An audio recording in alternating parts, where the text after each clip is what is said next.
രാത്രിയില് എല്ലാവരും ആഹാരം കഴിക്കാണ്. ഈ സമയത്ത് രേവതിയോട് സച്ചി ആഹാരം കഴിക്കാൻ പറയുന്നുണ്ട്. രേവതി പറയാണ്, ഞാൻ പിന്നീട് ഇരുന്നാൽ സച്ചിയേട്ടാ നിങ്ങൾ കഴിച്ചു എന്ന് പറയുന്നുണ്ട്. വർഷ പറയുന്നുണ്ട്, രേവതി ചേച്ചി ചേച്ചി ഇവിടുത്തെ സർവന്റ് ഒന്നും അല്ല, എല്ലാവർക്കും വിളമ്പിക്കൊണ്ടിരിക്കാനായിട്ട്. ഇവിടെ വെച്ചേരെ ടേബിളില് എല്ലാവർക്കും ആവശ്യമുള്ളതുണ്ടല്ലോ, എല്ലാവരും എടുത്തു കഴിച്ചോളും. ചേച്ചി സച്ചിയേട്ടൻ്റെ അടുത്തോട്ട് ഇരുന്നിട്ട് രണ്ടുപേരും ഒരുമിച്ച് ആഹാരം കഴിക്കുക. അതൊക്കെ വലിയൊരു സന്തോഷം. രാവിലെ ഉച്ചയ്ക്ക് ഒന്നും ഒരുമിച്ച് നമുക്ക് ഇരിക്കാൻ സാധിക്കില്ലല്ലോ. രാത്രി കിട്ടുന്ന ഈ ടൈമിലല്ലേ നമുക്ക് ഹസ്ബൻഡിന്റെയും വീട്ടുകാരും കൂടി ഇരിക്കാൻ പറ്റുന്നേ. അപ്പൊ സന്തോഷമായിരുന്ന ആഹാരം കഴിക്കുക എന്ന് പറയുന്നുണ്ട്. സച്ചി പറയാണ്, കണ്ടോ വർഷയ്ക്ക് വിവരമുണ്ട്, അതുപോലെ എല്ലാവരും വിളമ്പി കഴിച്ചോളും, ടേബിളില് എല്ലാ സാധനം ഉണ്ടല്ലോ, എല്ലാരും ഒരുമിച്ച് കഴിക്കുന്നതാണ് എന്നൊക്കെ പറയുന്നുണ്ട്. അപ്പോഴേക്കും ചന്ദ്ര പറയാണ്, ഓ എന്റെ വർഷമോളെ, ഇവക്കെ അതിനുള്ള യോഗ്യത ഒന്നും ഇല്ല, എല്ലാരും കൂടെ ഒരുമിച്ചിരുന്ന് കഴിക്കാൻ വന്നേക്കുന്നു. അപ്പോഴേക്കും സച്ചി പറയുന്നുണ്ട്, ദേ അമ്മേ, ഭക്ഷണത്തിന് മുമ്പ് ചെന്നിട്ട് എന്നെ കൊണ്ട് ആവശ്യത്തെ പറയിപ്പിക്കാൻ നിൽക്കരുത്. എന്റെ വാന്നല്ല ചൊറിഞ്ഞു വരുന്നുണ്ട്, ഞാൻ വല്ലതും പറഞ്ഞാലേ കൂടിപ്പോവും എന്ന് പറയുന്നുണ്ട്. പറടാ നീ പറ. രവി പറയാണ്, എന്ത് ചന്ദ്ര ഇത്, ഭക്ഷണത്തിന് മുമ്പ് ഇരുന്നോണ്ടാണോ ആവശ്യം വഴക്കുണ്ടാക്കുന്നത്? അല്ല രേവതി മോക്ക് എന്ത് യോഗ്യതയിലെന്ന് ഈ പറയുന്നത്? അവളെ അധ്വാനിച്ചുണ്ടാക്കിയ കാശ് ഈ വീട്ടിലെ ചെലവിനോട് തരുന്നുണ്ട്. അത് മാത്രല്ല നീ ഇപ്പൊ ഇരുന്ന് കഴിക്കുന്നുണ്ടല്ലോ, അതെല്ലാം അവൾ ഉണ്ടാക്കി വെച്ച സാധനങ്ങളാ. അവൾ ഉണ്ടാക്കിയത് ആക്രാന്തത്തോടുകൂടി നീ വെട്ടി വിഴുകുന്നുണ്ടല്ലോ, അപ്പൊ ഇതൊന്നും അറിയാറില്ലേ എന്നും ചോദിച്ച് വഴക്ക് പറയുന്നുണ്ട്. വർഷ പറയാണ്, അത് തന്നെ അമ്മേ, ഒരു വീട്ടില് 3 മക്കളുണ്ടെങ്കിലേ അവരെ 3 പേരെയും ഒരുപോലെ കാണണം, 3 മരുമക്കളുണ്ടെങ്കിലും അവരെ ഒരുപോലെ കാണാൻ പഠിക്കണം എന്നൊക്കെ പറഞ്ഞ് വർഷ കഴിക്കുന്നുണ്ട്. ചന്ദ്ര മനസ്സിൽ പറയുന്നുണ്ട്, കാശുകാരിയായി പോയി, അല്ലെങ്കിൽ നിന്നെ കാണിച്ചു തന്നേനെന്ന് വർഷയുടെ മനസ്സിലിങ്ങനെ പറയാണ്. രേവതി സങ്കടപ്പെട്ടിരിക്കുമ്പം, എന്താ രേവതി നിനക്ക് എന്താ പറ്റിയേ? ഇന്നലെ തുടർന്ന് നല്ല മൂഡ് ഓഫിലാണല്ലോ, എന്താ എന്റെ അമ്മ എന്ന് പറഞ്ഞ ഈ സാധനം എല്ലാം പറഞ്ഞോ? ഇല്ല സച്ചിയേട്ടാ, ഒന്നുമില്ല, എനിക്കെന്തോ ഒരു ക്ഷീണം പോലെ. എന്തു പറ്റി, നിനക്കല്ല പനിയുണ്ടോ എന്ന് സച്ചി ചോദിക്കാണ്. അല്ല സച്ചിയേട്ടാ, എനിക്ക് എന്തൊക്കെയോ വല്ലാത്തൊരു ബുദ്ധിമുട്ട് പോലെ, ഇന്നലെ തൊട്ടേ എനിക്ക് ആഹാരം ഒന്നും കഴിക്കാൻ തോന്നില്ല, വല്ലാത്ത ക്ഷീണം പോലെ. രവി പറയുന്നുണ്ട്, സച്ചി നീ അവളെന്ന് ഹോസ്പിറ്റലിലേക്ക് കൊണ്ടോ, ചിലപോലെ BP കുറഞ്ഞതോ അല്ല ഷുഗർ കുറഞ്ഞതോ ഒക്കെ ആയിരിക്കും എന്ന് പറയാണ്. സച്ചി പറയുന്നുണ്ട്, അതെന്താ, അതെങ്ങനെയാ, ആഹാരം ശരിക്ക് കഴിക്കണ്ടേ? മറ്റുള്ളവരെ കഴിപ്പിക്കാനൊക്കെ മിടിക്കുക, എല്ലാം ഉണ്ടാക്കി പറക്കി വെക്കാനും, പക്ഷെ സ്വന്തമായിട്ട് കഴിക്കാൻ മാത്രം അറിയില്ല അല്ലേ എന്ന് ചോദിക്കുന്നുണ്ട്. അല്ല സച്ചേട്ടാ, ഞാൻ ആഹാരമൊക്കെ കഴിക്കാൻ ശ്രമിക്കുന്നുണ്ട്, പക്ഷെ പറ്റുന്നില്ല. ഞാൻ കഴിക്കാൻ തുടങ്ങുമ്പോൾ എനിക്ക് എന്തോ പോലെയൊക്കെ വരുന്നു, എനിക്ക് കഴിക്കാൻ പറ്റുന്നില്ലെന്നൊക്കെ പറയുന്നുണ്ട്. വർഷ പറയാണ്, എങ്കിൽ ചേച്ചി എത്ര ഇവിടുന്ന് ഹോസ്പിറ്റലിലേക്ക് പോകാൻ നോക്ക്, ഇപ്പൊ വൈകിക്കണ്ട, ഇപ്പൊ തന്നെ പോകാം. രേവതി പറയാണ്, ഈ സമയത്തൊന്നും പോകണ്ട മോളെ, ഞാൻ ഇപ്പൊ കിടന്നോളാം, എനിക്ക് ഭക്ഷണം വേണ്ട സച്ചേട്ടാ, രാവിലെ നമുക്ക് ഹോസ്പിറ്റലിൽ പോകാം, എന്നിട്ട് ഞാൻ ആഹാരം കഴിച്ചോളാം എന്ന് പറയാണ്. ഒന്നും കഴിച്ചില്ലോ രേവതി നമ്മുടെ സച്ചി സങ്കടപ്പെടുമ്പോ, സാറില്ല സച്ചേട്ടാന്ന് പറഞ്ഞിട്ട് അവൾ അകത്തേക്ക് കയറി പോവാണ്. ചന്ദ്ര ചോദിക്കുന്നുണ്ട്, അല്ല നീ പോയിപ്പോ കിടന്നാൽ എങ്ങനാ, ഈ ഫുഡൊക്കെ കഴിച്ച് പാത്രമൊക്കെ വേറെ ആര് കഴുകും? സച്ചി ചാടി എഴുന്നേക്കുന്നുണ്ട്. ദേ അമ്മേ, ഞാനൊരു കാര്യം പറഞ്ഞേക്കാം, ഞാൻ പലതവണ പറഞ്ഞിട്ടുണ്ട് എന്റെ ഭാര്യ അടുത്ത് വേലക്കാരിന്നല്ല. അമ്മയ്ക്കിടെ വേറെ 2 മരുമക്കളുണ്ടല്ലോ, വേണമെങ്കിലേ കഴിക്കണം. ദേ മൂത്ത മോനുണ്ട് ഇവിടെ ഒരു ജോലി ഇല്ലാതിരിക്കുന്നവൻ, അവനെ കൊണ്ട് കഴിക്കാലോ, അല്ലെങ്കിൽ അമ്മയ്ക്ക് കഴിയില്ല, എന്താ കുഴപ്പം? ഈ 3 മരുമക്കൾ വരുന്നതിന് മുമ്പേ ഇവിടെ അമ്മ തന്നെയല്ലേ പ്ലേറ്റൊക്കെ കഴുകിക്കൊണ്ടുന്നത്, പിന്നെ ഇപ്പൊ മാത്രം എന്താ അത്ര പ്രത്യേകത? അമ്മയ്ക്ക് കൈക്ക് കുഴപ്പമൊന്നുമില്ലല്ലോ, അമ്മ തന്നെ കഴി വെച്ചാ മതി എന്ന് സച്ചി പറയുന്നുണ്ട്. രവിയേട്ടാ, അവൻ പറഞ്ഞത് കേട്ടോ, എല്ലാരും പ്ലേറ്റ് ഞാൻ കഴുകണോന്ന്. രവി പറയാണ്, അതിനിപ്പോ എന്താ ചന്ദ്രയെ കുഴപ്പം? രേവതി കഴുകാൻ നീ രേവതിയോട് പറഞ്ഞില്ലേ, അതുപോലെ തന്നെയുള്ളൂ അവൻ നിന്നോട് പറഞ്ഞത്, മനസ്സിലായോ? അതുകൊണ്ട് മിണ്ടായിരുന്ന് കഴിക്കാൻ നോക്ക്. എന്നിട്ട് പറയുന്നുണ്ട്, രവി പറയാണ്, അതെ, അവനവൻ കഴിച്ച പാത്രം അവനവൻ തന്നെ വേണം കഴുകാൻ, അതാണ് ഏറ്റവും ആദ്യമേ പഠിക്കുന്ന ഡിസിപ്ലിൻ, അത് ആദ്യം മനസ്സിലാക്കുക എല്ലാരും എന്നും പറഞ്ഞ് രവി എല്ലാവരോടും പറയുന്നുണ്ട്. പിറുവിറുത്തോണ്ടിരുന്നോണ്ട് ശ്രുതിയും ചന്ദ്രയൊക്കെ കൂടി ആഹാരം കഴിക്കാണ്. ശേഷം ആഹാരം കഴിച്ച എല്ലാം കൂടി ശ്രുതിയും വർഷയെ കൊണ്ട് അടുക്കളയിലേക്ക് വെക്കുന്നുണ്ട്, ചന്ദ്രയും കൊണ്ട് വെക്കുന്നുണ്ട്. വർഷ അവള് കഴിച്ച പാത്രം കഴുകാണ്. ഈ സമയം ശ്രീകാന്തും അമ്മ കഴിച്ച പാത്രം കഴുകി വെക്കുന്നുണ്ട്. ശ്രുതിയും പതിയിട്ടിട്ട് ചന്ദ്ര കിട്ടിട്ട് പോകാൻ നേരം ചന്ദ്ര പറയുന്നുണ്ട്, ഡേ വർഷ കണ്ടില്ലേ സ്വന്തമായി പാത്രം കഴിച്ചിട്ട് പോയത്, വേണം നിനക്ക് കഴിയില്ല എന്താ കുഴപ്പം എന്ന് ചോദിക്കാണ്. ശരിയാ എന്ന് ശ്രുതി പറയുമ്പോഴേക്കും ശ്രുതി എന്ന് നോക്കുന്നുണ്ട്. അങ്ങനെ ശ്രുതിയാണെങ്കില് അവന്റെ പാത്രവും കൂടി മേടിച്ച് കഴുകി വെക്കാണ്.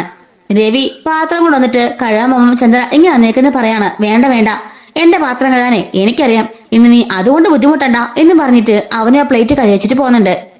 അങ്ങനെ ചന്ദ്രയാണെങ്കിലോ കഷ്ടപ്പെട്ടതെന്ന് അവിടുത്തെ പാത്രം എല്ലാം ക്ലീൻ ചെയ്യുന്നുണ്ട്.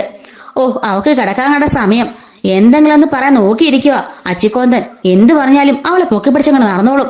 എന്നിട്ട് കഴിച്ച പാത്രങ്ങളെല്ലാം എന്നെ കൊണ്ട് കഴിപ്പിച്ച് കണ്ടില്ലേ. എനിക്കാണെങ്കിലോ വേറെ 2 മരുമക്കളുണ്ട്. എങ്കിലും അമ്മയുടെ പാത്രം എങ്കിതാ ഞാൻ കഴുകാന്ന് ആരെങ്കിലും പറഞ്ഞോ? ദാ കറിയെടുത്തും ചോറെടുത്തും ബാക്കി എല്ലാ പ്ലേറ്റ് ഇരിക്കാം. അതൊന്നും അവൾമാര് കഴുകിയില്ല. സ്വന്തമായി കഴിച്ചത് മാത്രം കഴിച്ചിട്ട് പോയി എന്നും പറഞ്ഞ് പെറുപത്തോണ്ട് ചന്ദ്ര അവിടുന്ന് ആ പ്ലേറ്റൊക്കെ കൂടി കഴുകി വെക്കുന്നുണ്ട്. ഈ സമയത്ത് സച്ചി മുറിയിലേക്ക് ചെല്ലുന്നുണ്ട്. രേവതി ആണെങ്കിലോ കിടന്നുറങ്ങായിരിക്കും. സച്ചി ഓർക്കാണ് ഇവക്ക് എന്ത് പറ്റി? 2 ദിവസമായിട്ട് നല്ല ക്ഷീണമുണ്ടല്ലോ. ആഹാരം ഒന്നും ശരിക്കും കഴിക്കുന്നുമില്ല. രാവിലെ തന്നെ ഹോസ്പിറ്റലിലേക്ക് കൊണ്ടുപോകണം. വണ്ടിയിലൂടെ നടന്ന് പൂവൊക്കെ വെക്കുന്നതല്ലേ, വെയിലൊക്കെ അടിച്ചിട്ടായിരിക്കും. പാവം, ഇവക്ക് ഇത് മേടിച്ചു കൊടുക്കണ്ടായിരുന്നു. ആ കടലെങ്ങാനും ഇരുന്നെങ്കില് വെയിലടിക്കാതെ അവിടെങ്ങാനും ഇരുന്നേനെ. എന്നൊക്കെ പറഞ്ഞ് അടുത്തു നിന്ന് സങ്കടപ്പെടുന്നുണ്ട്. രേവതിയുടെ തലയൊക്കെ തടവിക്കൊടുത്ത് രേവതി അടുത്തേക്ക് ചെന്ന് അവളെ കെട്ടിപ്പിടിച്ച് കിടക്കാണ്. രേവതിയോട് സച്ചി ചോദിക്കാണ്, എന്ത് പറ്റി രേവതി, നിനക്ക് എന്തെങ്കിലും ബുദ്ധിമുട്ടുണ്ടോ എന്ന് ചോദിക്കുമ്പം സച്ചിയേട്ടാ കുഴപ്പമൊന്നുമില്ല, ഞാൻ ഉറങ്ങട്ടെ. രാവിലെ നമുക്ക് ഹോസ്പിറ്റലിലേക്ക് പോകണം. നോക്കാമെന്നല്ല, രാവിലെ നമ്മൾ ഹോസ്പിറ്റലിലേക്ക് പോകുന്നു. അത് കഴിഞ്ഞിട്ടേ ഉള്ളൂ ബാക്കി പണിയെന്ന് സച്ചി പറയുന്നുണ്ട്. അങ്ങനെ അവര് കിടന്നുറങ്ങുന്നുണ്ട്. രാവിലെ രേവതി ആണെങ്കില് താമസായിരിക്കും കേട്ടോ എഴുന്നേക്കുന്നത്. ഈ സമയത്ത് സച്ചി പോയിട്ട് അവക്ക് കോഫി ഇട്ടുകൊണ്ട് വരുന്നുണ്ട്. അങ്ങനെ രേവതി വിളിച്ചുണർത്താണ്. അയ്യോ സച്ചിയേട്ടാ, സമയം എത്രയും ചോദിക്കുന്നുണ്ട്. 7 മണിയായി. അയ്യോ എന്നെ എന്താ വിളിക്കാതിരുന്നത്? 4 മണിക്ക് പൂവെടുക്കാൻ പോകേണ്ടതല്ലേ? എത്ര സ്ഥലത്ത് പൂവെടുക്കണമെന്ന് അറിയോ? അതെ, ഇന്നൊരു ദിവസത്തിന് എല്ലാ റെസ്റ്റ് കൊടുത്തേരെ. ആ ഓർഡർ മൊത്തം നിന്റെ അമ്മയ്ക്ക് വിളിച്ച് പറഞ്ഞു കൊടുത്തേരെ. അമ്മ ഇന്ന് ആ ഓർഡർ മൊത്തം കൊടുത്തോളും. അയ്യോ സച്ചിയേട്ടാ, അത് പിന്നെ അതൊന്നുമില്ല, നമ്മൾ രാവിലെ ഹോസ്പിറ്റലിലേക്ക് പോവാ എന്ന് പറയുന്നുണ്ട്. അപ്പോഴേക്കും വലിയൊരു ബഹളം കേൾക്കാണ്. രേവതി ചോദിക്കുന്നുണ്ട്, എന്ത് സച്ചിയേട്ടാ, എന്താ അവിടെ? അറിയില്ല എന്നും പറഞ്ഞുകൊണ്ട് രേവതി സച്ചിയും കൂടെ അങ്ങോട്ടേക്ക് ഇറങ്ങി വരുന്നുണ്ട്. നോക്കുമ്പോഴേക്കും വാതിക്കല് ശ്രുതിയും ചന്ദ്രയെ കൂടി നിൽക്കാണ്. സച്ചി ചോദിക്കുന്നുണ്ട്, എന്താടാ ബഹളം? അത് സച്ചി, ഞാൻ ഇതുവരെ കോഫി ഇട്ടിട്ടില്ല, സമയം 7 മണി കഴിഞ്ഞു എന്ന് പറയുന്നുണ്ട്. അല്ല നിനക്കെന്താ കയ്യില്ലേ, പോയി കോഫി കുടിക്കാനായിട്ട്?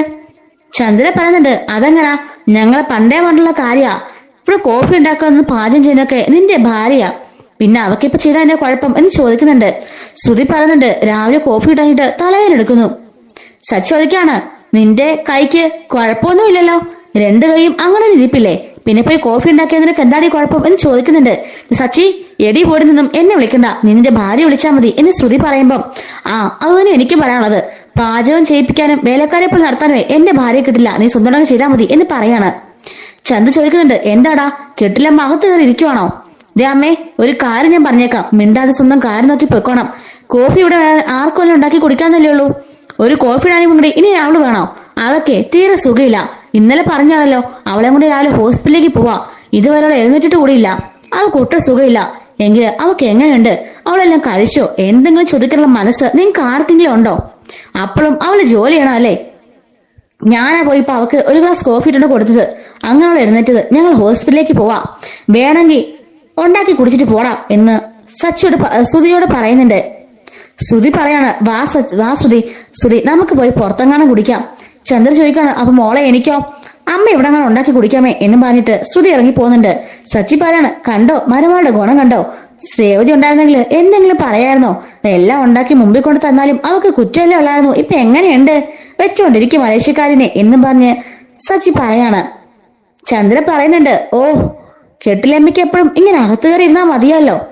എന്നുവെച്ചാ അവൾ വലിയ രാജകുമാരിയല്ലേ, കൈ നിറയെ കാശും പൊന്നും കൊണ്ടാണല്ലോ അവൾ ഇങ്ങോട്ടേക്ക് കയറി വന്നത്. പിന്നെ കയറി ഇരുന്നാൽ എന്താ കുഴപ്പം എന്നൊക്കെ പറഞ്ഞ് രേവതിയെ കുറെ പറയുന്നുണ്ട്. സച്ചി പറയാണ്, അതെ അവൾ എന്റെ ഭാര്യ, ഇതേ എനിക്കൂടെ അവകാശപ്പെട്ട വീടാ. അവൾ എന്ത് ചെയ്യണം, എങ്ങനെ ജീവിക്കണം എന്നൊക്കെ ഞാൻ തീരുമാനിക്കും. നിങ്ങൾ അതിൽ കൂടുതൽ കൈകടത്താൻ വരണ്ട. അവള് ജോലി ഇതിലെന്നും പറഞ്ഞ് ഇവിടെ നമ്മളെ ഇറക്കാനുള്ള അവകാശമൊന്നും നിങ്ങൾക്കും ഇല്ല. ഈ വീട്ടില് എനിക്കും എന്റെ ഭാര്യയ്ക്കുള്ള അതേ അവകാശം മാത്രമേ നിങ്ങൾക്കും ഉള്ളൂ. അത് മനസ്സിലാക്കിക്കോ. അത് മാത്രമല്ല, ഈ വീട്ടിലേക്ക് ചെല്ലാനുള്ള കാശ് ഞാനും അവളും കൂടി തരുന്നത് എന്ന് സച്ചി പറയുന്നുണ്ട്. അപ്പോഴേക്കും അങ്ങോട്ടേക്ക് വർഷ കയറി വരുന്നുണ്ട്. എന്താടെ ബഹളം ചോദിക്കാണ്. ഒന്നുമില്ല മോളെന്ന് ചന്ദ്ര പറയുന്നുണ്ട്. സച്ചേട്ടാ, രേവതി ചേച്ചിക്ക് എങ്ങനെയുണ്ട്? അവക്ക് ഒട്ടും വയ്യ, ഞങ്ങൾ ഹോസ്പിറ്റലിലേക്ക് പോവാം, എത്രയും പെട്ടെന്ന് കൊണ്ടുപോക്കോ, അതാ നല്ലത്. വെച്ചോണ്ടിരിക്കണ്ട സച്ചേട്ടാ. പിന്നെ സച്ചേട്ടാ, രേവതി ചേച്ചിക്ക് വയ്യല്ലോ, ഞാൻ കോഫി അടുക്കളയിലേക്ക് പോവാം, ചേച്ചിക്ക് വേണോ ചോദിക്കുന്നുണ്ട്. ഇല്ല വർഷേ, വേണ്ട. ഞാൻ ഇട്ട് കൊടുത്തവക്ക്, ഞാനും കുടിച്ചു, നിങ്ങൾ കുടിച്ചു എന്ന് പറയുന്നുണ്ട്. ശരി സച്ചിയേട്ടാ, എത്രയും പെട്ടെന്ന് ഹോസ്പിറ്റലിലേക്ക് പോ, അത് നല്ലത്, വെച്ചോണ്ടിരിക്കണെന്ന് പറഞ്ഞിട്ട് വർഷ പോകുന്നുണ്ട്. അപ്പോഴേക്കും സച്ചി പറയാണ്, കണ്ടോ അതാ പെണ്ണ്, അങ്ങനെ വേണം, ഇട്ടുമൂടാൻ കാശുള്ള വീട്ടിലെ കുട്ടിയാ, എന്നിട്ട് അവളുടെ മര്യാദ കണ്ടോ, എന്നിട്ട് അതിന് എന്തെങ്കിലും അഹങ്കാരം ആ കുട്ടിക്കുണ്ടോ? ഇന്നലെ വൈകുന്നേരം അവക്ക് വയ്യെന്ന് പറഞ്ഞിട്ട് നിങ്ങളോ നിങ്ങളുടെ ശ്രുതിയോ ആരെങ്കിലും ഒരു വാക്ക് ചോദിച്ചോ? പക്ഷെ രാവിലെ കണ്ടോ വന്ന് ചോദിച്ചിട്ട് ഹോസ്പിറ്റലിൽ കൊണ്ടുപോകാൻ പറഞ്ഞിട്ട് ചേച്ചിക്ക് കോഫി വേണമെന്ന് ചോദിച്ചു കണ്ടോ? അതാ നല്ല കുടുംബത്തിൽ പറഞ്ഞ ലക്ഷണം. നല്ല രീതിക്ക് അവൾ അവരുടെ മോളെ വളർത്തിയേക്കുന്നേ എന്നൊക്കെ പറയുന്നുണ്ട്. അവരെന്ത് തരയുടെ ആയിക്കോട്ടെ, പക്ഷെ മോളെ നല്ല സ്വഭാവമുള്ള വച്ചാ. ആദ്യം എനിക്ക് വർഷം ഇഷ്ടമില്ലായിരുന്നു, പക്ഷെ ഇപ്പം നല്ല എനിക്കൊരു സ്വന്തം അനിയത്തെ പോലെ തന്നെയാണെന്ന് സച്ചി പറയുന്നുണ്ട്. ചന്ദ്ര പറയാണ്, അതേടാ അതെ, നിനക്ക് സപ്പോർട്ട് ചെയ്യുന്ന നിന്റെ ഭാര്യയ്ക്ക് സപ്പോർട്ട് ചെയ്യുന്ന എല്ലാരും നിനക്ക് ഭയങ്കര ഇഷ്ടമാണല്ലോ. അല്ലെങ്കിലും അവരെല്ലാം നല്ലവര്, ഞാനും എന്റെ മോനും എന്റെ മരുമകളും മാത്രം കൊള്ളില്ല നിനക്ക് അല്ലടാ എന്നും പറയുന്നുണ്ട്. അമ്മേ, എനിക്ക് രാവിലെ വഴക്കുണ്ടാക്കാൻ യാതൊരു താല്പര്യമില്ല, അവൾക്ക് തീരെ സുഖമില്ല. ഞാൻ ഇതുകൊണ്ട് അവളെയും കൊണ്ട് ഹോസ്പിറ്റലിലേക്ക് പോവാ, പിന്നെ അവളെ വയ്യെങ്കിലേ അവളെ ഞാൻ കൊണ്ട് 2 ദിവസം അവളുടെ വീട്ടിൽ നിർത്താൻ പോവാ എന്ന് പറയുന്നുണ്ട്. അപ്പോഴേക്കും ചന്ദ്ര പറയുന്നുണ്ട്, അല്ല അപ്പൊ ഇവിടുത്തെ ജോലിയൊക്കെ ആര് ചെയ്യും? അമ്മ ആള് കൊള്ളാലോ, ഇവിടുത്തെ ജോലി ചെയ്യാനാണോ എന്റെ ഭാര്യ? അമ്മ വേണമെങ്കിലേ ചെയ്താ മതി, അല്ലെങ്കിൽ ചെയ്യണ്ട, ആരും ആഹാരം കഴിക്കണ്ട, ഞാൻ പുറത്തുപോയി കഴിച്ചോളാം. അമ്മ പറഞ്ഞ അമ്മയുടെ മൂത്ത മോനും മരുമോളും അവരും പുറത്തുപോയി കഴിക്കും. പിന്നെ ഉള്ളതേ ഏറ്റവും ഇളയ മോനും മരുമോളുവാ, അവരും പുറത്തുപോയി കഴിച്ചോളും. എന്റെ അച്ഛനുള്ളതും ഞാൻ ഉണ്ടാക്കി കൊടുത്തോളാം, പിന്നെ അമ്മയുടെ കാര്യം നോക്കിയാൽ മതി എന്ന് പറയുന്നുണ്ട്. ഓഹോ, അപ്പൊ എല്ലാരും കൂടി എന്നെ ഒറ്റപ്പെടുത്താല്ലേടാ? അമ്മയുടെ കാര്യം നോക്കി പോവാൻ നോക്ക്, എനിക്ക് വേറെ പണിയുണ്ടെന്ന് പറഞ്ഞിട്ട് സച്ചി രേവതി പോയി ഒരുങ്ങാൻ പറയുന്നുണ്ട്. ചന്ദ്രയുടെ മുമ്പിലേക്ക് വാതിലവൻ കൊട്ടി അടയ്ക്കാണ്. ചന്ദ്ര ദേഷ്യം പിടിച്ച് അടുക്കളയിലേക്ക് പോകുന്നുണ്ട്. രേവതി പറയാണ്, എന്തിനു സച്ചിയുടെ രാവിലെ വഴക്കുണ്ടാക്കാൻ നിൽക്കുന്നേ? അമ്മ എന്തെങ്കിലുമൊക്കെ പറയട്ടെ, എന്നും രാവിലെ ഇത് ഞാൻ കേൾക്കാറുള്ളതല്ലേ, ഇപ്പം അതെനിക്ക് ശീലമായി, എനിക്കൊരു കുഴപ്പമില്ലെന്ന് പറയുന്നുണ്ട്. അങ്ങനെ വിട്ടാ പറ്റില്ല രേവതി, ചുട്ട മറുപടി അപ്പ കൊടുത്തോണം. അല്ലേ ആ വർഷം കണ്ടോ ഒന്ന് ചോദിച്ചത്? എന്ത് കാര്യമായിട്ടാ അവൾ നിന്റെ കാര്യങ്ങളൊക്കെ തിരക്കിട്ട് പോയത്? കോഫി വേണമെന്ന് ചോദിച്ചിട്ടാ പോയത്. മറ്റേവളോ നീ കോഫി ഉണ്ടാക്കാത്തിൽ വഴക്കുണ്ടായിക്കൊണ്ടിരിക്കുക, അഹങ്കാരി. അവളുടെ പേരിൽ എന്തൊക്കെയോ രഹസ്യമുണ്ട് രേവതി, ഞാൻ പറഞ്ഞില്ലേ, എനിക്ക് ഉറപ്പാ അവൾ പക്കാ ഫ്രോഡാ. ഞാൻ അവളെ ഒരു ദിവസേ പിടികൂടും, നീ അപ്പ കണ്ടോണം, അവക്കിട്ട് ഞാൻ കൊടുക്കാൻ വന്ന ശിക്ഷ എന്നൊക്കെ സച്ചി പറയാണ്. അങ്ങനെ രേവതിയും പെട്ടെന്ന് ഒരുങ്ങി ഇറങ്ങുന്നുണ്ട്. സച്ചിയും കൂട്ടി അവരെ ഹോസ്പിറ്റലിലേക്ക് പോവാണ്. രവി പറയാണ്, എന്ത് പറ്റിയോ പാവം മോള്, രാവിലെ എണീക്കാഞ്ഞിട്ട് വീടൊരു ഐശ്വര്യമില്ല, അല്ലെങ്കിൽ രാവിലെ കോലമൊക്കെ വരച്ച് പൂജയൊക്കെ ചെയ്ത് അടുക്കളല്ല ജോലിയൊക്കെ ചെയ്യുന്ന കാണാൻ എന്ത് ഭംഗിയാ, ആ ചിരി തന്നെ കാണാൻ എന്ത് ഭംഗിയായിരിക്കും എന്നൊക്കെ രവി പറയുന്നുണ്ട്. ഓ, മരുമോളുടെ സ്നേഹം അങ്ങ് കവിഞ്ഞൊഴുകുകയാണല്ലോ അമ്മായിയച്ഛന് എന്ന് പറയാണ് ചന്ദ്ര. ചന്ദ്രെ, നിന്റെ വായം കൊണ്ട് മിണ്ടാതെ പോക്കോ, രാവിലെ നല്ല ചൊറിഞ്ഞു വരുന്നുണ്ട്. മോളുണ്ടാക്കുന്ന ചായ കിട്ടാനിട്ട് തന്നെ എനിക്കിന്ന് തലവേദനയാ. നീ ഉണ്ടാക്കിയ ആ കൂറ ചായ ഞാൻ കഴിച്ചതെന്ന് അയാൾ പറയാണ്. അങ്ങനെ സച്ചിയും രേവതിയും കൂടി ഹോസ്പിറ്റലിലേക്ക് ചെല്ലുന്നുണ്ട്. ഇതുപോലെ തളർച്ച ക്ഷീണമൊക്കെ ആണെന്ന് പറയാണ്. അങ്ങനെ അവർ പറയുന്നുണ്ട്, എന്നാല് നമുക്ക് ബ്ലഡ് ടെസ്റ്റ് ചെയ്യാമെന്നും പറഞ്ഞിട്ട് ബ്ലഡും യൂറിനൊക്കെ ടെസ്റ്റ് ചെയ്യുന്നുണ്ട്. അതിനുശേഷം ഇവർ ഡോക്ടറെ കാണാമെന്നിരിക്കുന്നുണ്ട്. ഡോക്ടർ പറയുന്നുണ്ട്, രേവതി കുഴപ്പമൊന്നുമില്ല, എല്ലാം നല്ല വിഷയം തന്നെയാണ്, രേവതി പ്രഗ്നന്റ് ആണെന്ന് പറയുന്നുണ്ട്. ഇത് കേൾക്കുമ്പോഴേക്കും സച്ചിക്കും രേവതിക്കും ഒരുപാട് സന്തോഷമാകുന്നുണ്ട്. സച്ചിയാണെങ്കിൽ രേവതിയുടെ കയ്യിൽ മുറുകെ പിടിക്കാണ്. പക്ഷെങ്കില് സച്ചി രേവതിയുടെ ബോഡി നല്ല വീക്കാണ്, അതുകൊണ്ട് തന്നെ മിസ്കാരേജ് ഉണ്ടാകാനുള്ള ചാൻസ് കൂടുതലാ. നന്നായി ശ്രദ്ധിച്ചാലേ പറ്റുള്ളൂ, ജോലിയൊന്നും ചെയ്യാൻ പാടില്ല, അതുപോലെ തന്നെ നല്ല പ്രോട്ടീൻ വെച്ചായിട്ടുള്ള ഫുഡൊക്കെ കൊടുക്കണം, കുറെ മരുന്നെടുക്കാനും ഉണ്ടെന്ന് പറയുന്നുണ്ട്. ഡോക്ടറെ എന്ത് വേണമെങ്കിലും ചെയ്യാം, ഒരു കുഴപ്പമുണ്ടാകുന്ന എന്ന് പറയുന്നുണ്ട്. ഈ 3 മാസം നന്നായി ശ്രദ്ധിച്ചാൽ പിന്നെ പ്രശ്നമൊന്നും ഉണ്ടാവില്ല. പക്ഷെ ഈ 3 മാസത്തിന് നന്നായി ജോലി ചെയ്യുകയോ പടിക്കെട്ടുകൾ കയറി ഇറങ്ങുകയോ ചെയ്യരുത്, വെയിറ്റ് എടുക്കുകയും ചെയ്യരുത്. അതുപോലെ തന്നെ ഉറക്കം, ഭക്ഷണം എല്ലാം കൃത്യസമയത്ത് തന്നെ വേണം, റെസ്റ്റും വേണം എന്ന് പറയുന്നുണ്ട്. ആരോഗ്യ കാര്യത്തില് നന്നായി ശ്രദ്ധിക്കണം, എങ്കിൽ മാത്രമേ കുട്ടിയെ കിട്ടുള്ളൂ എന്ന് ഡോക്ടർ പറയുന്നുണ്ട്. എല്ലാം ഞങ്ങള് അതുപോലെ തന്നെ ചെയ്തോളാം, ഡോക്ടർ ഡീറ്റെയിലായിട്ട് പറഞ്ഞാൽ മതി എന്ന് സച്ചി പറയുന്നുണ്ട്. അങ്ങനെ ഡോക്ടർ എല്ലാ കാര്യങ്ങളും സച്ചിക്ക് പറഞ്ഞെടുക്കാണ്. അങ്ങനെ രേവതി സച്ചിയും ഭയങ്കര സന്തോഷമായിട്ട് തന്നെ ഹോസ്പിറ്റലിൽ നിന്ന് ഇറങ്ങുന്നുണ്ട്. അങ്ങനെ ആളെ പിടിച്ചുകൊണ്ട് നടക്കാണ് സച്ചി. രേവതി പറയുന്നുണ്ട്, സച്ചിയേട്ടാ എനിക്കിപ്പോ കുഴപ്പമൊന്നുമില്ല, ഇപ്പൊ പിടിച്ചുകൊണ്ട് നടക്കണ്ട. ഡോക്ടർ പറഞ്ഞ കേട്ടല്ലോ, അതങ്ങ് അനുസരിച്ചാ മതി. പിന്നെ പൂവിളിപ്പിന്നെ കുറച്ചു കാലത്തേക്ക് മാറ്റി വെക്കാം. സച്ചിയേട്ടാ അങ്ങനെ പറയരുത്, അതെന്ത് ചെയ്യാ, നമുക്ക് ലോണൊക്കെ അടയ്ക്കണ്ടേ, CC അടയ്ക്കണ്ടേ? അതെല്ലാം ഇനി ഞാൻ ചെയ്തോളാം. പിന്നെ ആ സ്കൂട്ടി എടുത്തോണ്ട് റോഡിൽ കൂടെ ഒക്കെ പോയാലേ കട്ടറും കുണ്ടും കുഴിയൊക്കെ ഉള്ളതാ. അതൊന്നും നടക്കാൻ പോകുന്ന പരിപാടിയില്ല. നമുക്ക് ആവശ്യം കുഞ്ഞാ. അതുകൊണ്ട് അതൊക്കെ ഒരു 3-4 മാസത്തിന് അല്ല 1 വർഷത്തിന് മാറ്റി വെച്ചേരെ. അയ്യോ സച്ചേട്ടാ, ഞാൻ പിന്നെ എന്ത് ചെയ്യും? രേവതി, നിനക്ക് പൂ കിട്ടുന്ന ഓർഡർ ഒക്കെ ഉണ്ടല്ലോ, അതൊക്കെ ഞാൻ നിനക്ക് കൊണ്ടുതരാം. പൂവും രാവിലെ ഞാൻ തന്നെ കൊണ്ടുതരാം. നീ വീട്ടിലിരുന്ന് കെട്ടിക്കോ. കെട്ടാൻ അധികം സ്ട്രെയിൻ ചെയ്യണ്ടല്ലോ. എന്നിട്ട് നീ എങ്ങോട്ടേക്കെന്ന് പറഞ്ഞാൽ മതി, ഞാൻ നിന്റെ അമ്മയെ കൊണ്ട് എത്തിച്ചോളാം. അമ്മയും അവളും ഉണ്ടല്ലോ അവിടെ. അതുകൊണ്ട് അവരത് എങ്ങോട്ടാന്ന് വെച്ചാ പാക്ക് ഇത് മാനേജ് ചെയ്തോളും. കുറച്ചു കാലത്തേന് നിന്റെ അമ്മയുടെ പൂക്കട തന്നെ നീ കുറച്ച് പൂക്കൾ വിറ്റാ മതി. ഇപ്പൊ എന്തായാലും നീ പൂവിക്കാനൊന്നും പോകണ്ടെന്ന് സച്ചി പറയുന്നുണ്ട്.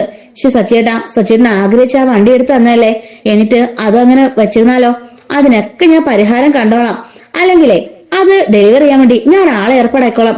സച്ചിയേട്ടാ, 1 മുഴം പൂ വിറ്റാ കിട്ടുന്നത് 20 രൂപയാ. ഒരു ദിവസവും 100 മുഴം അല്ലെങ്കിൽ 200 മുഴം അതിൽ കൂടുതലൊന്നും വിൽക്കാൻ പോകുന്നില്ല. എന്നിട്ട് അതൊരു ഡെലിവറി ബോയ് അങ്ങനെ വെച്ചാ പിന്നെ എന്ത് ലാഭം കിട്ടാനാ? ഉള്ള ലാഭമൊക്കെ മതി. 100-300 രൂപയ്ക്കൊക്കെ പോകാനിപ്പോ ഇഷ്ടംപോലെ ആൾക്കാരെ കിട്ടും. കൊച്ചു പയ്യന്മാരൊക്കെ ഉണ്ടല്ലോ, അവരെയൊക്കെ കിട്ടും. എന്തെങ്കിലും ഞാൻ ഏർപ്പാടാക്കിക്കോളാം, നീ ഓർത്ത് വിഷമിക്കണ്ട എന്ന് സച്ചി പറയുന്നുണ്ട്. അങ്ങനെ രേവതിയെ പറഞ്ഞ് ആശ്വസിപ്പിക്കുകയാണ്. അങ്ങനെ ഇവര് രണ്ടുപേരും കൂടിയിട്ട് വീട്ടിലേക്ക് ചെല്ലുന്നുണ്ട്. സച്ചി ആണെങ്കിൽ ലഡുവൊക്കെ ആയിട്ടായിരിക്കും ചെല്ലുന്നത്. രവി ചോദിക്കാണ്, മോനെ എന്തായി, എന്താ ഡോക്ടർ പറയാൻ ചോദിക്കുന്നുണ്ടോ? ശ്രുതിയും അതുപോലെ തന്നെ നമ്മുടെ വർഷയും ശ്രീകാന്ത് ഒക്കെ പോകാനൊരുങ്ങി നിൽക്കായിരിക്കും. വർഷം ചോദിക്കുന്നുണ്ട്, എന്താ ചേച്ചി, എന്താ ഡോക്ടർ പറഞ്ഞത്? കണ്ടാൽ തന്നെ അറിയാം നല്ല വിളർച്ചയുണ്ട്, എന്ത് പറ്റിയെന്ന് ചോദിക്കുന്നുണ്ട്. സച്ചി പറയാണ്, അച്ഛാ, ഞാൻ അച്ഛനാവാൻ പോവാ. അച്ഛനെ ഒരു മുത്തച്ഛനാവാൻ പോവാണെന്ന് പറഞ്ഞിട്ട് അച്ഛനെ കെട്ടിപ്പിടിക്കുന്നുണ്ട്. ആഹാ മോനെ, സന്തോഷായടാന്ന് പറഞ്ഞിട്ട് അച്ഛനെ കെട്ടിപ്പിടിക്കാണ്. വർഷയാണെങ്കിൽ ചേച്ചി കൺഗ്രാറ്റ്സ് പറഞ്ഞിട്ട് വർഷ നമ്മുടെ രേവതിയെ കെട്ടിപ്പിടിച്ച് കൺഗ്രാറ്റ്സ് ചെയ്യുന്നുണ്ട്. അതുപോലെ തന്നെ ശ്രീകാന്തും അവനെ കൺഗ്രാറ്റ്സ് ചെയ്യാണ്. പക്ഷെ ഇതൊന്നും പിടിക്കാതെ ചന്ദ്രൻ നമ്മുടെ ശ്രുതിയും അവിടെ നിൽക്കുന്നുണ്ട്. സച്ചി പറയുന്നുണ്ട്, എങ്കിലും അച്ഛൻ ഇവരുടെ മനസ്സ് കണ്ടോ? വീട്ടില് ആദ്യമായിട്ടാണ് ഒരു കുഞ്ഞിക്കാരുണ്ടാവാൻ പോണത്.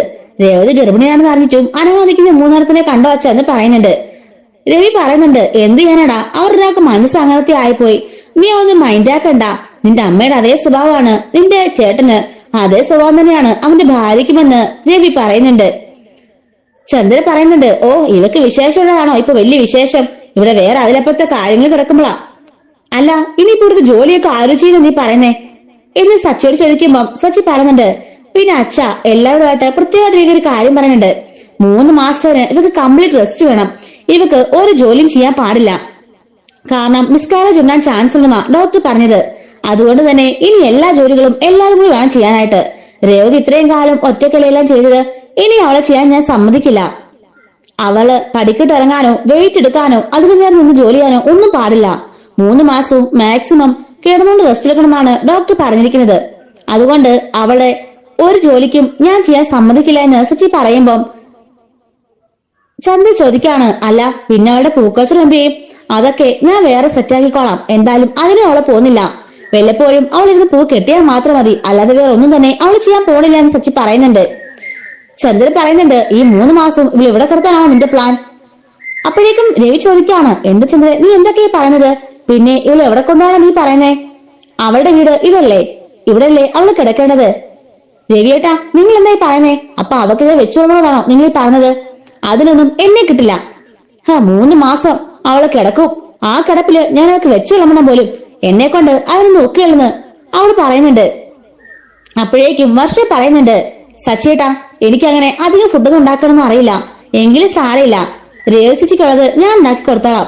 എന്തായാലും ഇനിയിപ്പോ ഇത്രയും നാളും ഞങ്ങൾക്ക് ബ്രേക്ക്ഫാസ്റ്റ് ഉണ്ടാക്കി തന്നതും ലഞ്ചൊക്കെ തരുന്നതെല്ലാം രേവച്ചിയായിരുന്നു. ഡിന്നർ പോലും ചേച്ചി ഉണ്ടാക്കുന്നുണ്ടെന്നത്. ഇപ്പൊ ചേച്ചിക്ക് ഒരു ആവശ്യം വന്നപ്പോ ഞാൻ എന്തായാലും ചേച്ചി സഹായിക്കാൻ കൂടെ തന്നെ കാണും. അമ്മേ നമുക്കിനി ഒരു ടൈം ടേബിൾ സെറ്റ് ചെയ്യണം. രാവിലെ നമുക്ക് 3 പേർ കൂടി ഒരുമിച്ച് അടുക്കളയിൽ കയറാം. ശ്രുതി ചേച്ചി ഉണ്ടല്ലോ, അമ്മയുണ്ടല്ലോ, ഞാനും ഉണ്ട്.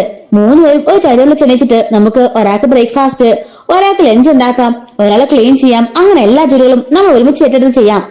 ചേച്ചിക്ക് സുഖമില്ലല്ലോ, അതുകൊണ്ട് ചേച്ചി ഒരാൾ ചെയ്ത ജോലികൾ മുഴുവനും നമുക്ക് 3 പേർ കൂടി ചെയ്യാം എന്ന് പറയുന്നുണ്ട്. അത് വലിയ ഭാരമൊന്നും ആയിരിക്കില്ല എന്ന് പറയാണ്. ശ്രുതി പറയുന്നുണ്ട്, എനിക്കെങ്ങും പറ്റില്ല, എനിക്ക് ജോലി ബ്യൂട്ടി പാർലർ തന്നെ ഒരുപാട് ജോലി ഉണ്ടെന്ന് പറയുന്നുണ്ട്. വർഷ പറയാണ്, പിന്നെ സ്റ്റുഡിയോയിൽ പോയിട്ട് ഞാനും വെറുതെ ഇരിക്കല്ല ശ്രുതി, എനിക്ക് അവിടെ ഒരുപാട് ജോലിയുണ്ട്. എന്തായാലും നമ്മുടെ വീടിന് വേണ്ടിട്ടല്ലേ. ചേച്ചിക്ക് ആവതുള്ളപ്പോ ചേച്ചി ഒറ്റ ആളായിട്ടൊന്നല്ലേ ഇത് മുഴുവൻ ചെയ്തോണ്ടിരുന്നത്? ചേച്ചിക്ക് സുഖമില്ലായിട്ടല്ലേ? അപ്പൊ നമ്മൾ വേണ്ട ഹെൽപ്പ് ചെയ്യാനെന്ന് അവൾ ചോദിക്കാണ്. അതുകൊണ്ട് നമുക്ക് 3 പേർ കൂടി ഒരുമിച്ച് ജോലി ചെയ്യാം. നമ്മൾ 3 പേർ ചെയ്യുമ്പോൾ 1 മണിക്കൂർ ചെയ്യാനുള്ളതേ ഉള്ളൂ, പെട്ടെന്ന് തീർന്നോളുമെന്ന് അവൾ പറയുന്നുണ്ട്. ഒന്നും മിണ്ടാനുള്ള നിൽക്കാണ് ശ്രുതിയും ചന്ദ്രയും. എന്നിട്ട് അവള് പറയുന്നുണ്ട്, ഞങ്ങളെല്ലാം റെഡിയാക്കി വെച്ചിട്ട് പോയിക്കോളാം സച്ചേട്ടാ, ചേച്ചി ഉച്ചയ്ക്ക് എടുത്ത് കഴിച്ചാൽ മതിയല്ലോ എന്ന് പറയുന്നുണ്ട്. ഡിന്നർ ആണെങ്കിലും ഞങ്ങൾ എല്ലാരും തന്നെ ഒരു 6 മണിയാകുമ്പോൾ വരുമല്ലോ, അതിനുശേഷം ഞങ്ങൾ പ്രിപ്പയർ ചെയ്തോളാം എന്ന് പറയുന്നുണ്ട്. പിന്നെ ശ്രീകാന്ത് ആണെങ്കിലും വലിയൊരു ഷെഫല്ലോട് ഉള്ളത്, അവൻ വൈകുന്നേരം നേരത്തെ ആണെങ്കിൽ അവന് സഹായിച്ചോളും, അല്ലെങ്കിൽ ജയിക്കുമ്പം അത് സച്ചേട്ടാ വിഷമിക്കണ്ട, ഞാനും സഹായിച്ചോളാം. അപ്പൊ പിന്നെ നമ്മുടെ സച്ചി പറയുന്നുണ്ട്, ഞാനും ഉണ്ടല്ലോ, ഞാനും ഇടയ്ക്ക് കയറിക്കോളാം. വർഷേ, നിന്നെപ്പോലുള്ള മനസ്സെല്ലാവർക്കും ആവശ്യം, എന്ത് ചെയ്യാനാ, ഇവിടെ കാശുണ്ടെന്നും പറഞ്ഞ് ഇല്ലാത്ത കാശിന് വരുമ്പോൾ കുറെ പേര് അഹങ്കരിക്കുമെന്നൊക്കെ ശ്രുതിയെ കൂട്ടി പറയുന്നുണ്ട്. അപ്പോഴേക്കും രവി പറയാണ്, ഇത്രയും കാലം ഒരാളോട് കിടന്ന് പട്ടിപ്പണി ചെയ്ത് ഒരു ജോലിക്കാരെ പോലെ കഷ്ടപ്പെട്ടപ്പം ആർക്കും ഒന്നും അറിയണ്ടായിരുന്നു. രാവിലെ വെച്ച് കൈയും കഴിവന്നിരിക്കുമ്പോൾ എല്ലാം റെഡിയായിരുന്നു. ഉച്ചയ്ക്കും രാത്രിയിലും അങ്ങനെ തന്നെ ഇടാനുള്ള ഡ്രസ്സും വീടും ബാക്കി എല്ലാ കാര്യങ്ങളും അവളാ നോക്കിക്കൊണ്ടെന്ന്. ഇപ്പൊ അവക്കൊന്ന് സുഖയിലായപ്പോ കണ്ടില്ലേ, 3 പേര് കൂടി അവളുടെ ജോലിയൊന്നും തീരുമാനിക്കുക. എന്നിട്ടും പലർക്കും അതിന് ബുദ്ധിമുട്ട്. ഒരാളെ ചെയ്തുകൊണ്ടിരുന്ന ജോലിയാണ് 3 പേരോട് ചെയ്യാൻ പോകണമെന്നുള്ള ഓർമ്മ കൂടി വേണം എന്ന് രവി പറയുന്നുണ്ട്. രേവതി മോളെ, നീ ഇവരുടെ ഐശ്വര്യം ഭാഗ്യമാണെന്ന് ഞാൻ പറഞ്ഞത് ഇതുകൊണ്ടാ. നിന്റെ വരെ എന്താണെന്ന് എല്ലാവരും മനസ്സിലാകട്ടെ. സച്ചി, മോളെ കൊണ്ടേ കിടത്ത്. പിന്നെ മോളെ, ഇവരാരൊക്കെ എന്തൊക്കെ പറഞ്ഞാലും മോളെ മൈൻഡ് ചെയ്യണ്ട, ഒരു ജോലിയും ചെയ്യണ്ട. പിന്നെ ഞാൻ ഇവിടെ ഉണ്ട് ഏത് നേരവും, എനിക്ക് വേറെ ജോലിയൊന്നും ഇല്ലല്ലോ. പിന്നെ ഇവൾ എന്തെങ്കിലും പറഞ്ഞാലേ തക്ക മറുപടി ഞാൻ കൊടുത്തല്ല സച്ചി, നീ ഒന്നും ഓർക്കണ്ട. അങ്ങനെ എന്തെങ്കിലും ചന്ദ്ര അവളോട് പറഞ്ഞാലേ എന്റെ കൈയുടെ ചൂടെന്താണെന്ന് അവൾ അറിയുമെന്നും രവി പറയുന്നുണ്ട്. അതുകൊണ്ട് ചന്ദ്ര ഒന്നും ഉണ്ടാതിരിക്കാൻ കേട്ടോ. അങ്ങനെ അവൻ എല്ലാവർക്കും ലഡുവൊക്കെ വിതരണം ചെയ്യുന്നുണ്ട്. എല്ലാരും ഭയങ്കര ഹാപ്പിയാണ്, ഈ 3 സംഘം അല്ലാതെ കേട്ടോ. അപ്പൊ രേവതി അങ്ങനെ ഗർഭിണിയാവുന്ന ഒരു കലക്കൻ എപ്പിസോഡ് ആയിരുന്നു ഇത്. ഇത് നമ്മള് തമിഴില് ഇതുവരെ ആയിട്ടില്ല, പക്ഷെ തെലുങ്കിൽ അപ്ലോഡ് ആയിട്ടുണ്ട്. ഇത് ഓൾറെഡി അപ്ലോഡ് ആയിട്ടുണ്ട്. അപ്പൊ ഇതേ സെയിം സ്റ്റോറി തന്നെയാണ്. അപ്പം ചെറിയ വ്യത്യാസങ്ങളൊക്കെ മലയാളത്തിലേക്ക് വരുമ്പോൾ ഉണ്ടാവുന്നതായിരിക്കും കേട്ടോ. ഇതുപോലെ ഡെയിലി നമ്മുടെ ഈ ചാനലിലുള്ള എപ്പിസോഡ്സ് അപ്ലോഡ് ചെയ്യുന്നുണ്ട്. മിസ്സാതിരിക്കാൻ ചാനൽ സബ്സ്ക്രൈബ് ചെയ്ത് സപ്പോർട്ട് ചെയ്യണേ. Thanks for watching.